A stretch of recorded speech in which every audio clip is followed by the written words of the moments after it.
السلام علیکم ورحمۃ اللہ وبرکاتہ۔ ناظرین کرام، مدھیہ پردیش کے دھار ضلع میں واقع بھوج شالہ اور کمال مولا مسجد کا معاملہ اب بہت گرم ہو چکا ہے۔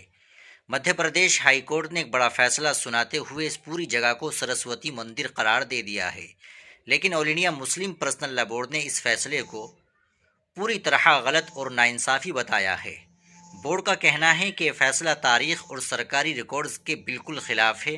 آخر ہائی کورٹ کے اس فیصلے میں کیا خامیاں ہے اور مسلم پرسنل لا بورڈ اب سپریم کورٹ کیوں جا رہا ہے؟ آئیے آج کی ویڈیو میں اسے بالکل آسان زبان میں سمجھتے ہیں۔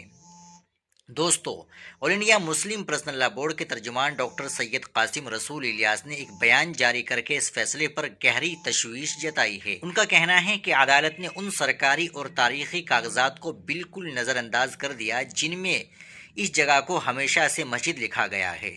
مسلم فریق کا عدالت میں یہی موقف تھا کہ رینیو ریکارڈ یعنی سرکاری کھاتوں میں یہ جگہ ایک مسجد کے طور پر درج ہے، اور ایسا کوئی پکا ثبوت نہیں ہے کہ بالکل اسی جگہ پر راجہ بھوج کے زمانے کا کوئی مندر ہوا کرتا تھا۔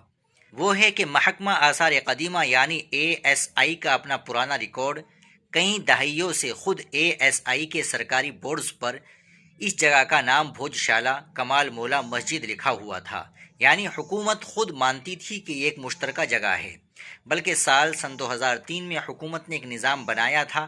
منگل کے دن ہندو بھائیوں کو وہاں پوجا کرنے کی اجازت تھی، جمعے کے دن مسلمان بھائیوں کو وہاں نماز پڑھنے کی اجازت تھی۔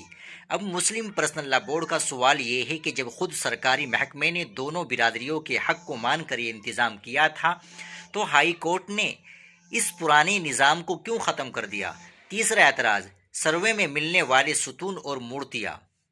اب بہت سے لوگ یہ سوچ رہے ہوں گے کہ ابھی حال ہی میں جو ASI کا سروے ہوا اس میں تو مندر کے ستون اور مورتیاں ملنے کا دعویٰ کیا گیا ہے، تو پھر مسجد کیسے ہوئی؟ اس پر مسلم پرسنل لا بورڈ نے تاریخ کا ایک بہت ہی پکا اصول یاد دلایا ہے۔ بورڈ نے کہا ہے کہ پرانے زمانے میں جب عمارتیں بنتی تھیں تو اکثر پرانا تعمیری مواد یا ستون دوبارہ استعمال کر لیے جاتے تھے۔ صرف کچھ پرانے ستون یا آثار مل جانے سے کوئی مسجد مندر نہیں بن جاتی۔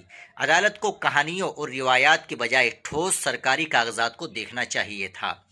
ناظرین، ایک اور سب سے اہم قانونی پوائنٹ ہے پلیسز آف ورشپ ایکٹ 1991۔ یہ قانون صاف کہتا ہے کہ 15 اگست 1947 کو جو عبادت گاہ جس حالت میں تھی اسے ویسے ہی رکھا جائے گا، اسے بدلا نہیں جا سکتا۔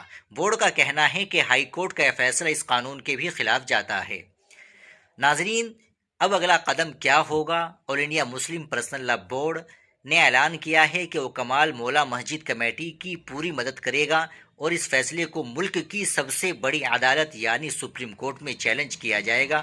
بورڈ کو امید ہے کہ سپریم کورٹ سے انصاف ضرور ملے گا۔